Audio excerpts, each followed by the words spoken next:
በምትበሉትና በምትጠጡት ወይም ስለ ሰውነታችሁ በምትለብሱት አትጨነቁ። ነፍስ ከመብል ሰውነትም ከልብስ አይበልጥምን ይላል። ወገኖቼ ነፍስን የሰጠ መብልን አይሰጥምን? ቁርበትን የተከለ ሰውነትን የፈጠረ ልብስን ይነፍጋልን? እግዚአብሔር ለሚበልጠው ከታመነልህ በሚያንሰው ነገር መጠርጠር ይገባሃልን? ፍጠረኝ ሳትለው ፈጥሮሃል። ካለመኖር ወደ መኖር አምጥቶሃል። ያላሰብከውን ነገር አምጥቶ ሰጥቶሃል። በጸጋ አክብሮሃል። ታዲያ ፍንጥሬ ኩባያ ውሃ እኔንና አንተን ይነፍገናል? በእግዚአብሔር ፊት እንደ ልጆች መሆን ስላልቻለን እኮ ነው። አባት ለልጆቹ እንደሚራራ እግዚአብሔርን ለኛ ይራራል አይልም የእግዚአብሔር ቃል? እግዚአብሔር እኮ ከአባት በላይ አባት ነው። ከእናት በላይ እናት ነው እኮ እግዚአብሔር። እኔና እናንተ ለልጆቻችን እንዲህ ማሰብና እንዲህ ማሳረፍ ከቻለ እግዚአብሔርን በአባትነት እንዴት ተጠረጥሩታላችሁ? ምንም ነገር እንኳን ባይኖረን አጥብቀን ከጸለይን እግዚአብሔር አባታችን እንደሚሰማን አታስታውሉ? እግዚአብሔርንም ባልፈራ ሰውንም ባላፍር ስለ ጨቅጨቃዋ ብዬ እፈርድላታለሁ ያለውን ጨካኝ ዳኛ አስመሰልከው እኮ እግዚአብሔር።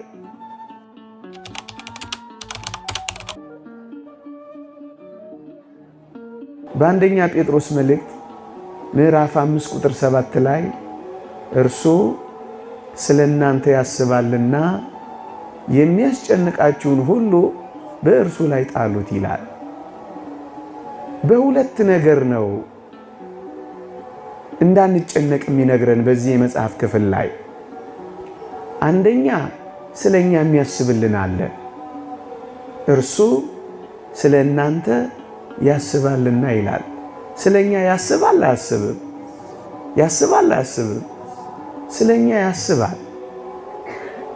አንድ ሁለተኛ የሚያስጨንቀንን ነገር እንኳን ቢኖር ልንጥልለት የምንችለው አምላክ እንዳለ አስተምሮናል።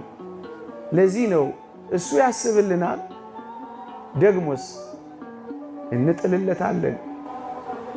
ለዚህ ነው የሚያስጨንቀን አንዳች ነገር እንዳይኖር የተመከርነው።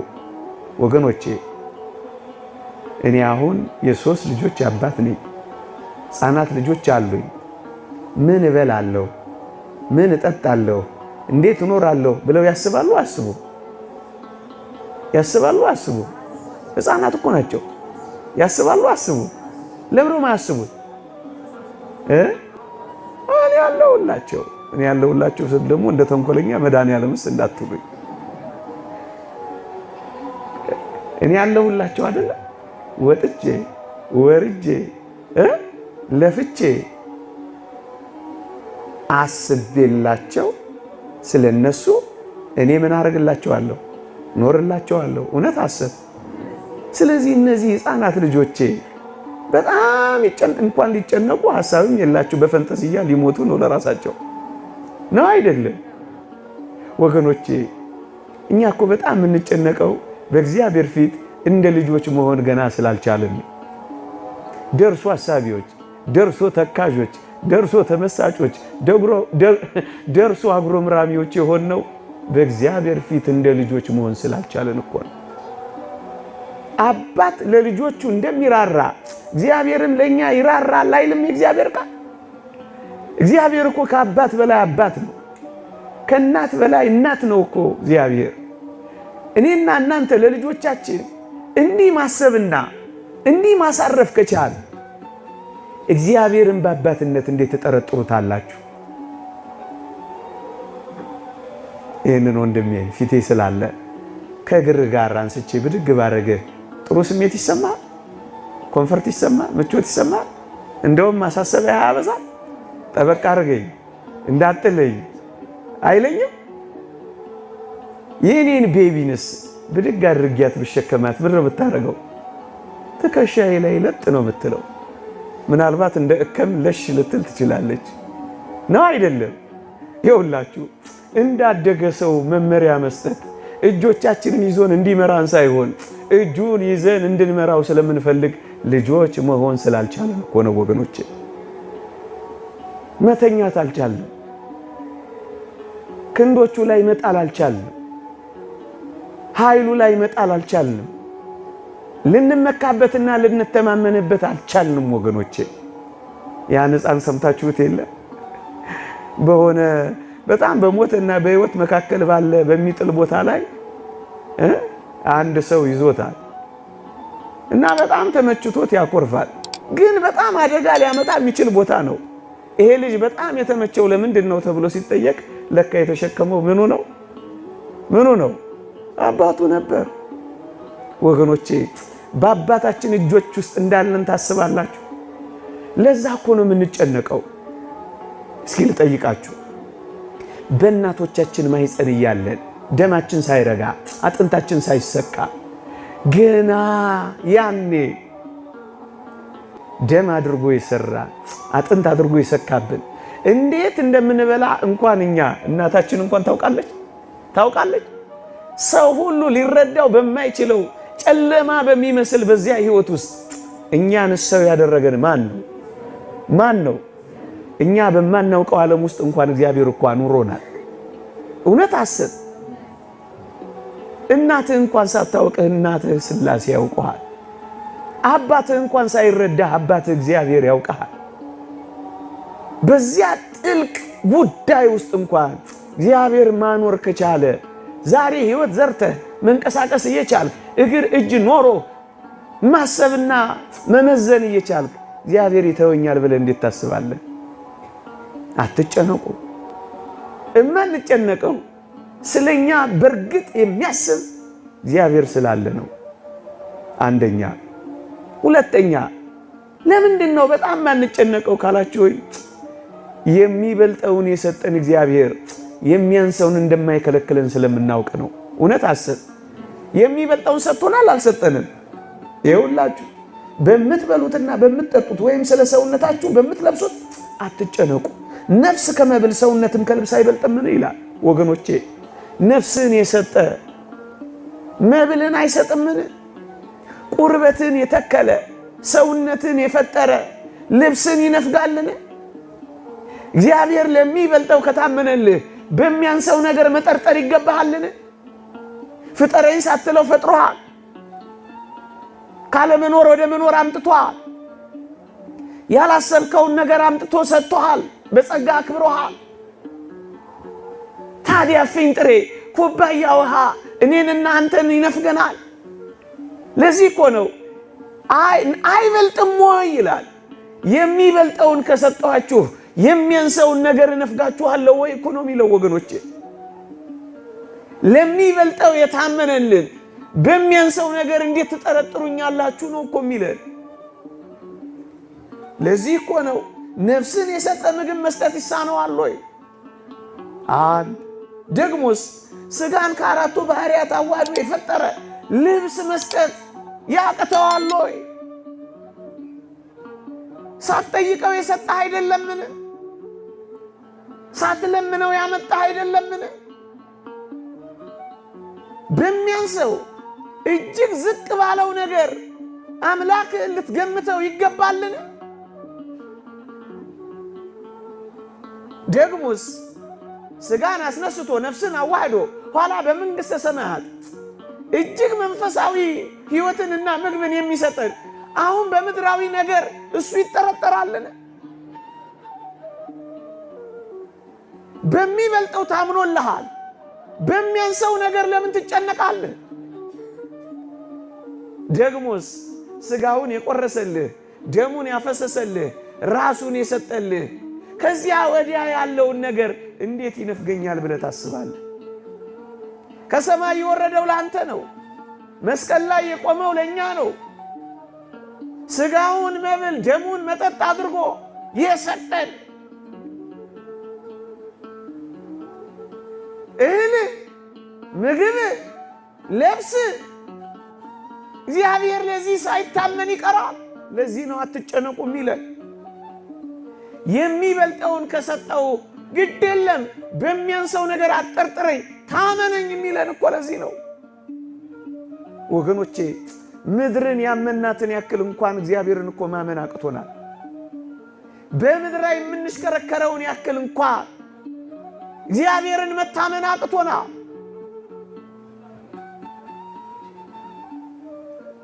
እመነኝ የሚለው የሚበልጠውን ከሰጠው የሚያንሰውን አልነፍግም ቃል እገባልሃለሁ እኮ እያለ ነው። እናት ልጇ ጡቷን ሲስብላት ማግ ሲያደርግላት በጣም ደስ እንደሚላት እግዚአብሔርም እኮ ስናምነው በጣም ደስ ይለዋል ወገኖች። እንድናምነው የሚፈልገው በዚህም ጭምር ስለሆነ እኮ ነው አትጨነቁ የሚለን። የሚበልጠውን አድርጎልናል ወገኖቼ። ዝቅ ይልና አዋፋትን ተመልከቱ ይላል። ወገኖቼ እናንተ ከወፎች አትበልጡምን ይላል። ጌታችን ለወፎች ሞተን? ጌታችን ለቁራዎች መጣን? ቁራዎችና ወፎች ጉዳዮቹ ነበሩን? ጉዳዮቹ እኮ አንተ ነህ። ጉዳዮቹ እኮ እኛ ነን። እናንተ እኮ ከወፎች እናንተ እኮ ከቁራዎች ትበልጣላችሁ። ግዛን የሌላቸው ፍጥረታት በሙሉ ሕያዋን ካደረጋቸው ለእናንተ የሚነፍጋችሁ ነገር ስላለ ትጠረጥሩታላችሁ ነው እኮ ሚለን። አዋፋትን ተመልከቱ ሚለን እኮ ይህንን ነው። ከተፈጥሮተ አዋፍ ተፈጥሮተ ሰብእ አይበልጥም ይላሉ ሊቃውንት። እኛ እኮ እንበልጣለን። በምድር ላይ ለሕያው እግዚአብሔር እንደ ሰው ያለ ማን አለ? ወፎችን ካልተወ፣ ጫጩቶችን ካሰበ፣ ቁራዎችን ከመገበ ወገኖቼ እኛን እንዴት ይተወናል ብለን እናስባለን? በዚህ ዓለማመን ራሱ ከባድ አይደለም እንዴ? ያቺ ንጓለ ቆብት የምትባል ታሪክ ሰምታችኋት ይሆን? ነሐሴ ላይ ቤተ ክርስቲያን የምትሰብካት ቁራ ልጅ ትወልዳለች። ልጅ እንደወለደች ልክ ስትወልዳት በጣም ላባ የሌላት ምልጥልጥ ያለች አይን የሌላት ምንም ነገር የሌላት አስፈሪ ድቡልቡል ነገር ትመስላታለች። ከዛስ እናቶዬ እቺማ ልጅ አይደለችም ብላ በራት ትሄዳለች። ምን አይነት እናት ነች እንዳትሉ እናንተ ምን ታርግ? ደንግጣ እኮ ነው። ከዚያስ አይን የለው ሄዶ አይበላ፣ ገና አይኑ ሞጭሟጫ ነው። ክንፍ የለው አይበር፣ ምን ይስራ? እግር ገና አላወጣ አይድህ። ማን አለው ለዚህ ቁራ? ወገኖቼ የምንበርበት እግር እንኳን ባይኖረ እንዴት የታመነልን አምላክ እንደሆነ ቤተ ክርስቲያን የምታሳየን በዚህ እኮ ቁራ ነው ወገኖቼ። ጉልበት የለው አይፎካከር፣ ገና የአንድ ቀን ጫጩት ነው። ኃይል ኖሮት እንዳይቀማ ትር ብር እንዳይ ገና ከምድር አልተነሳ፣ ወደ ከፍታ አልገባ። ዘመድ አዝማድ የለው፣ ብቻውን ነው። እናቱም ጀርባውን ሰጥታው የበረረች ናት። ታዲያ ለዚህ እውር አሞራ፣ ለዚህ እግር ለሌለው ቁራ፣ ለዚህ ጉልበት ላጣ መናኛ ማንም ያኖረው ይመስላችኋል? ማንም ያኖረው ይመስላችኋል? ወገኖቼ ዘመድ የለኝም ብላችሁ ሆዳ ይባሳችሁ። እግዚአብሔር ከዘመድም በላይ ዘመዳችሁ እኮ ነው። ከወንድም በላይ ወንድም ነው። ከእህት በላይ እህት ነው። እንደ ደመና የከበቡን ቅዱሳን አሉን። ስለኛ ምጥ የሚያዙ እንኳን ሥላሴ ስለ እናንተ ዳግመኛ ምጥ ይዘኛል ያለውን ጳውሎስን አታስታውሱ? አልገባንም እንጂ እንደ ከዋክብት የሚበዙ እንደ አሸዋ የሚሰፉ ዘመዶቻችን እኮ አሉ። ዘመድ ተወኝ፣ ደጋፊ አጣው፣ ረጂ አጣው፣ ተመልካች አጣው ብላችሁ ለምን ሆድ ይብሳችኋል? ለምን ጭንቀት ይገባችኋል? ለምን አቅል ያስታችኋል? ለምን አንገታችሁን ቅብር ያደርገዋል?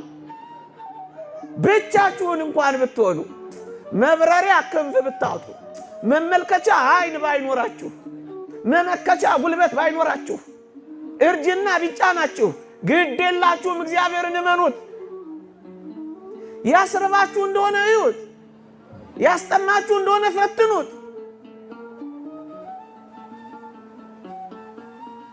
ምን እንደሚያደርግ ታውቃላችሁ? ያ ጫጩት ሲወለድ የሚያጣብቅ ነገር አብሮ ይዞት ነው የሚወለደው። ስቲኪ የሚያጣብቅ ነው። ከዛስ ይሄንን እንደ ምግብነት የሚጠቀሙ ጥቅቅን ሕዋሳት ይመጡና ነፍሳት ይመጡና ላዩ ላይ ያርፋሉ። አጅሬስ ሳብ እያደረገ ይመገባቸው ይጀምራል። እየሰማችሁ ነው። መጠጥ እያደረገ ያስገባቸዋል። ጥቂት ጊዜያት እንዳለፉ ላባ ማውጣት ይጀምራል። ምን ነው ተስፋ ትቆርጣለህ? ምን ነው ትደክማለህ? ምን ነው በሲባጎ ትታነቃለህ? ምን ነው በረሃ ለበረሃ ትንከራተታለህ? ምን ነው ሱስ ውስጥ ትገባለህ? አባት እያለ አባት እንደሌለው፣ ተመልካች እያለ ተመልካች እንደሌለው፣ ብርቱ ክንድ እያለ ደጋፊ እንደሌለው ለምን ትቅበዘበዛለህ? ኃያሉ እያለ ድካም ለምን ይሰማ? እንደዚህ እንኳን ብትሆኑ መጋቢ አላችሁ።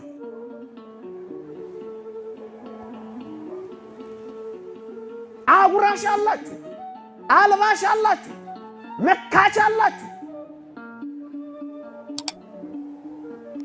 ይህንን ነው ማየት ያልቻልነው። ተስፋ እዩት። ምን አለው? ምን አለው? ያቺን የሉቃስ ወንጌል ምዕራፍ 18ን ሴት አላያችኋት? የምታስፈራራባት ባል የላት፣ ሞቶባታል። የምትማርክበት ውበት የላትም፣ ደምግባት የላትም፣ አርጅታለች። የምትደልልበት ገንዘብ የላትም፣ መናጢ ናት። ግን ዳኛው ስለ ዝብዘባዋ ሲል ሰማት ይላል። ምንም ነገር እንኳን ባይኖረን አጥብቀን ከጸለይን እግዚአብሔር አባታችን እንደሚሰማን አታስታውሉ? እግዚአብሔርንም ባልፈራ ሰውንም ባላፍር ስለ ጨቅጨቃዋ ብዬ እፈርድላታለሁ ያለውን ጨካኝ ዳኛ አስመሰልከው እኮ እግዚአብሔር። ብርቱ ጸሎት፣ ጥብቅ ሱባኤ፣ የእውነት ደጅ ጥናት አለ። ዝም ብሎ ጭንቀት ብቻ፣ መታወክ ብቻ፣ ማሰብ ብቻ፣ መናወዝ ብቻ፣ አቅልን መሳት ብቻ፣ መድኃኒት መዋጥ ብቻ፣ የጎደለንን ነገር መቁጠር ብቻ። ምንም እንኳን ባይኖርህ ይሄው የተስፋ አይደል? ብንጸልይ የምናገኝበት ተስፋ እኮ ነው። የተስፋ እግር ባይኖረን፣ አይን ባይኖረን፣ የምንበርበት ክንፍ እንኳን ባይኖረን ለካ መጋቢ አለን።